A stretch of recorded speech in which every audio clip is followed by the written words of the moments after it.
जय Hind all of you, this is Yogendra. और आज के वीडियो में हम देख लेते हैं हमारा चैप्टर जो 7 है, जिसका नाम है द इंटरव्यू। इसके मोस्ट इंपोर्टेंट क्वेश्चंस जो 2024 की एग्जाम में हमारे आ सकते हैं। इसके लिए यदि आपको क्वेश्चन आंसर की यदि पीडीएफ चाहिए तो उसके लिए इसी वीडियो के डिस्क्रिप्शन बॉक्स में जाकर के लिंक पर क्लिक करके आप उसको डाउनलोड कर सकते हैं। चलते हैं पहले क्वेश्चन पर। What are some of the positive views on interview. Interview जो होता है, साक्षात्कार जो होता है, उस पर सकारात्मक दृष्टि क्या है? तो आंसर है some of the positive views on interviews are. साक्षात्कार पर कुछ पॉजिटिव व्यूज इस प्रकार है। पहला है, in its highest form an interview is a source of truth. यह एक सबसे उच्चतम रूप है किसी भी सत्य की खोज के लिए, source of truth. And in its practice it is an art. और इसका अभ्यास करना एक कला है, किस प्रकार से हम सत्य को निकालते हैं।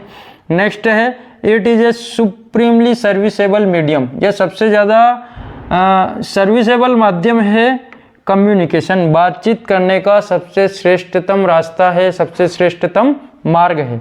नेक्स्ट क्वेश्चन है, why do most celebrity rights despite being interviewed.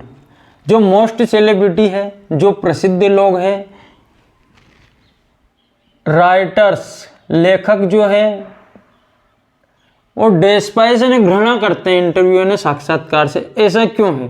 तो most celebrity despise being interviewed because they feel, वह इससे घृणा करते हैं क्योंकि वो महसूस करते हैं इंटरव्यू एज एन अनवारंटेड यानी न चाहा गया, इंट्रूजन यानी हस्तक्षेप into the privacy of their life. उनके जीवन की जो प्राइवेसी है, उस प्राइवेसी में अनचाहा हस्तक्षेप है, ये वो कहते हैं।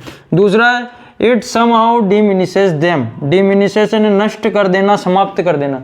वो सोचते हैं कि इंटरव्यू उनके जीवन को समाप्त कर देगा। इट इज इमोरल, वे इसको अनैतिक मानते हैं। इट इज क्राइम, वह इसको अपराध भी मानते हैं। तो ये 3-4 चीज़ें हैं, इस कारण से जो मोस्ट सेलिब्रिटी है वो इससे घृणा करते हैं। नेक्स्ट क्वेश्चन है, what is the belief in some primitive cultures about being photographed.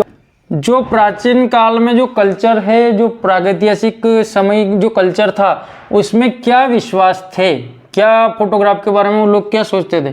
तो आंसर है इसका, सम प्राइमेटिव कल्चर बिलीव्ड दैट, ऐसा एक प्राचीन संस्कृति में ऐसा विश्वास किया जाता था, taking photograph of a person, कि किसी व्यक्ति का फोटो लेना, इज नो लेस देन, कम नहीं था, stealing his or her soul out of the body, उसके शरीर से उसकी आत्मा को निकाल देना जैसा वो मानते थे। इससे कम फोटोग्राफी को वो नहीं मानते थे प्राचीन काल में। नेक्स्ट है, what do you understand by the expression thumbprint on his wind pipe. Chapter में आया है हमारा thumbprint on his wind pipe, यानी कि श्वास नली पर श्वास नली को दबा देना, थंबप्रिंट कर देना। इस एक्सप्रेशन से आप क्या समझते हैं? तो it means having been strangulated. Strangulated का मतलब होता है गला घोंट देना, इसका ऐसे ही है, गला घोंट देना। The interview is an assault. Interview जो है एक आक्रमण है, ऑन ए पर्सन, किसी व्यक्ति पर, as it makes him or her so tense, वह उसको इतना उग्र कर देता है, that he or she feels as good as being choked. तो वह ऐसा महसूस करता है, उसके ऊपर इतना तेज आक्रमण वो होता है कि वह ऐसा महसूस करता है जैसे उसकी सांस रुक गई हो, सांस थम गई हो। नेक्स्ट क्वेश्चन है, who in today's world is our chief source of information about personality. सबसे सरल क्वेश्चन है चैप्टर का, कि वर्तमान में जो व्यक्तित्व है, पर्सनालिटीज है, उनके बारे में सूचनाओं का सबसे बड़ा स्रोत कौन सा है। पूरा क्वेश्चन में से है, आंसर केवल इसका इंटरव्यू है, पूरा लिखा हमने। In today's world the chief source of information about personalities is interview. साक्षात्कार ही उसका सबसे बड़ा स्रोत है। नेक्स्ट क्वेश्चन है, how does Eco find the time to write so much. 2022 MP board में पूछा गया है, कैसे जो इको है वो बहुत अधिक टाइम निकाल पाते हैं लिखने के लिए। तो in this regard Eco has state in his own words. इस बात को इको स्वयं अपने शब्दों में समझाते हैं। That the life of every person has empty space, कि प्रत्येक व्यक्ति का जो जीवन है उसमें कुछ न कुछ एम्प्टी स्पेस है, खाली स्थान है, रिक्त स्थान है। Period with know important job, और वो खाली स्थान ऐसे हैं जिसमें उसके पास कोई काम नहीं है, कोई महत्व का काम नहीं है। He said that he did most of his writing works during this free intervals, और वह अपने इसी एम्प्टी स्पेस में अपना अधिकतम लिखने का काम करते हैं।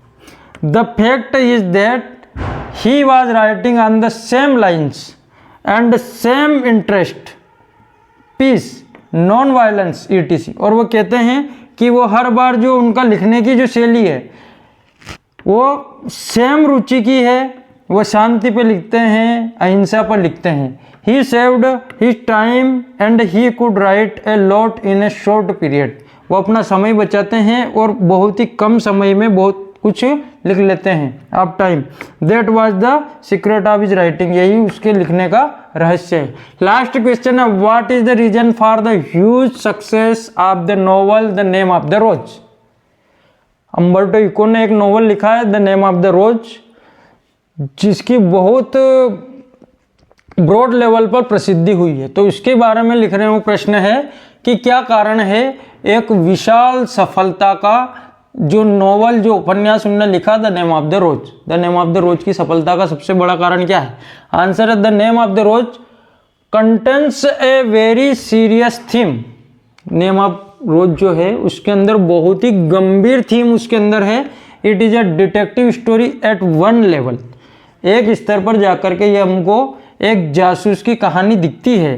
But it also probes into metaphysics, परंतु इसके अंदर मेटाफिजिक्स है, अध्यात्मवाद है, थियोलॉजी, धर्मशास्त्र है, एंड हिस्ट्री और इतिहास भी है।